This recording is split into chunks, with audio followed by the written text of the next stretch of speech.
In the beginning, there was nothing. Somehow, out of this nothing came everything. Out of this vibrant nothingness, matter, energy, space, time, consciousness, mind emerged, came out. How is it that something as unconscious as the matter of the brain can ever give rise to something as immaterial as an experience?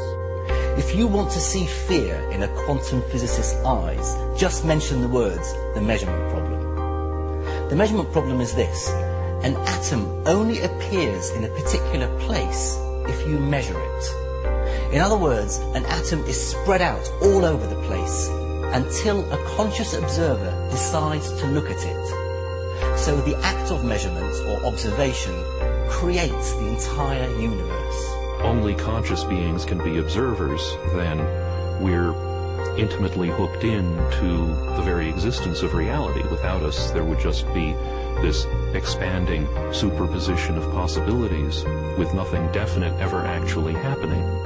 Out of millions and millions of blobs of energy and light, photons and electrons, they make up this imaginary three-dimensional solid world, which doesn't exist at all according to relativity or quantum mechanics. Anytime we attempt to look at particles beyond a certain level, the very act of observation changes things. And in addition, the more you look at individual particles, the more you realize that there is no such thing as one electron.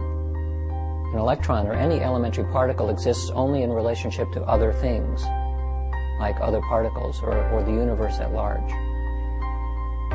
This means that deeply enough, and you dive down into the nature of matter, everything we know about the everyday world dissolves. There are no objects anymore. There are only relationships. There's no locality anymore. There's no time anymore.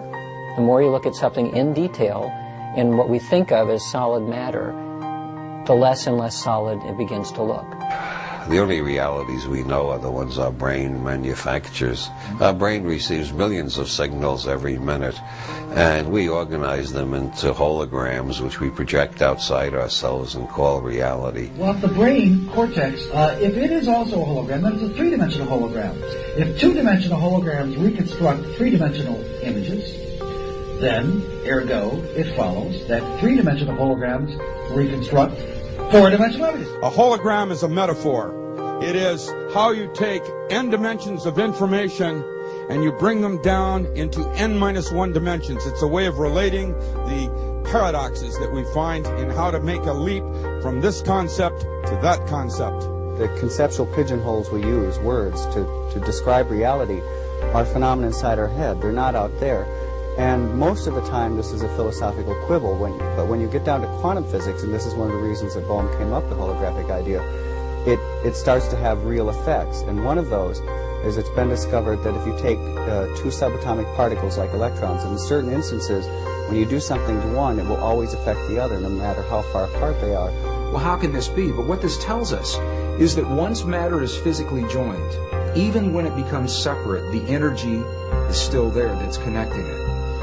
And this is why it's important to me, because if we go back far enough in time, all the particles of matter of this entire universe that are expanding were all meshed together in a single particle about the size of a green pea, is what scientists tell us today, is what the computer models suggest. That if you could go into the universe today and take all the particles of matter and take out all the space in between and bring it together and compress it into a size of a single green pea, it means that you and me and every one of our listeners, we were all once part of that same particle that creates this whole universe today. And even though those particles are now separate and expanding, and the studies show that they are, energetically we're all still linked. So an atom and its electron are multiversal objects. And that multiversal object is what the quantum mechanics is describing. Now, that means that the parallel universe aspect of reality as described by quantum theory must apply to objects of all sizes: humans, stars, galaxies, everything. And that's why we call it the parallel universe theory rather than just parallel electrons theory. Because we ourselves are made of atoms after all. We are, that's right. And the same theory that says that the atoms exist in more than one place in different universes says that we humans also exist in more than one place and in more than one state of mind and so forth in different universes. And so what that means, talking about words, is that there is no separation between electrons. Furthermore, there's no separation between people. Everything is interconnected, and the biggest secret of all, to me, is the extent to which individuality is an illusion. Illusion comes from how our minds perceive. My illusion comes from my mind. Your illusion comes from your mind. Do not need to search anywhere else for the source of illusion. Wherever we search externally, we cannot find the source of illusion because your illusions come from within your mind. The big thing we're talking about here is a new way of thinking about this thing we call the person, the self, the beingness, the I. And as we begin to modify what we mean by that, we could begin to see and touch upon this infinite realm that I'm speaking about. Infinities are part of the boundary of your existence. That is, viewed from this perspective, everything can be divided to infinity.